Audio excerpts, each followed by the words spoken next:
Top quality और consistent performance के लिए सिर्फ सिल्वर पंप नाम याद रखना।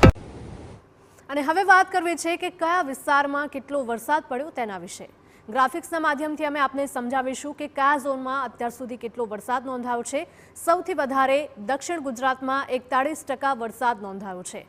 આ સાથે જ દક્ષિણ ગુજરાત સિવાય ઉત્તર ગુજરાતમાં હવે વરસાદ વરસવાની શરૂઆત થઈ છે।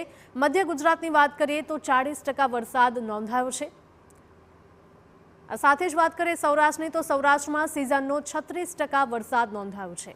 એટલે કે સૌરાષ્ટ્રમાં પણ મેઘરાજાએ ધડબડાટી બોલાવ્યાનું શરૂ કર્યું છે। ઉત્તર ગુજરાતમાં સરેરાશ 35% જેટલો વરસાદ નોંધાઈ ચૂક્યો છે। એટલે કે સમગ્ર ગુજરાતને આવરી લીધું છે વરસાદે। કચ્છની જો વાત કરીએ કચ્છમાં પણ સરેરાશ 33% જેટલો વરસાદ અત્યાર સુધીમાં નોંધાયો છે। એટલે કે સમગ્ર ગુજરાતમાં ક્યાંક વધુ પડતો વરસાદ નોંધાઈ રહ્યો છે તો ક્યાંક હજુ પણ ઓછો વરસાદ વર્તાઈ રહ્યો છે। રાજ્યમાં અત્યાર સુધીમાં સિઝનનો 38% વરસાદ નોંધાયો છે। હજુ પણ આગામી સમયમાં ભારે વરસાદ વરસી શકે તેવી પણ હવામાન વિભાગ દ્વારા આગાહીઓ જાહેર કરવામાં આવી છે। અમુક વિસ્તારમાં રેડ એલર્ટ, અમુક વિસ્તારોમાં ઓરેન્જ તો અમુકમાં યલો એલર્ટ જાહેર કરાયા છે। હવે ડેમની જો આપણે વાત કરીએ તો કયા ડેમ કેટલા ટકા સુધી ભરાયા છે તેની વાત કરીએ। ઉત્તર ગુજરાતના 15 ડેમમાં 40.29% જળ સંગ્રહ થઈ ચૂક્યો છે અને હજુ પણ આગામી સમયમાં જો વધુ પડતો વરસાદ આવે છે તો આ તમામ વિસ્તારોમાં જેટલા પણ ડેમ આવેલા છે તે ડેમ છલકાઈ શકે છે, ઓવરફ્લો થઈ શકે છે। મધ્ય ગુજરાતના 17 ડેમમાં 58.75% જળ સંગ્રહ થયો છે। એટલે કે આવનારા સમયમાં ખેડૂતોને સિંચાઈ માટે સારું એવું પાણી મળી રહેશે। દક્ષિણ ગુજરાતના 19 જેટલા ડેમમાં 49.56% જેટલો જળ સંગ્રહ નોંધાયો છે।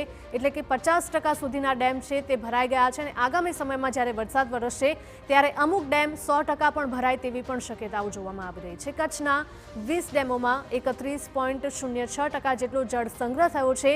કચ્છમાં ઓછો વરસાદ વરસ્યો છે અને તેના કારણે જ કચ્છના ડેમો હજુ ઓછા ભરાયેલા જોવા મળી રહ્યા છે દક્ષિણ ગુજરાતના ડેમોની સરખામણીએ।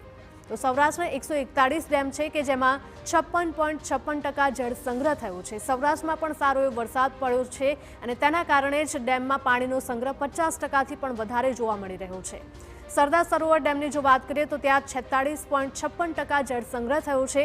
હજુ પણ દક્ષિણ ગુજરાતમાં સારા વરસાદની આગાહી છે અને તેને લઈને જ આ અમુક જે ડેમો છે દક્ષિણ ગુજરાતના કે જે ઓવરફ્લો થવાની પૂરેપૂરી શક્યતાઓ છે।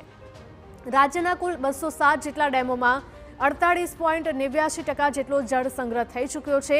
હજુ તો વરસાદની સિઝનની શરૂઆત છે પરંતુ આગામી સમયમાં જ્યારે વધુ વરસાદ વરસશે ત્યારે ડેમો ઓવરફ્લો પણ થાય તેવી પૂરેપૂરી શક્યતાઓ હવામાન વિભાગે પણ આપી છે। તો રાજ્યમાં મેઘમહેર જોવા મળી રહી છે અને તેને લઈને ડેમમાં પણ પાણીના સંગ્રહમાં વધારો।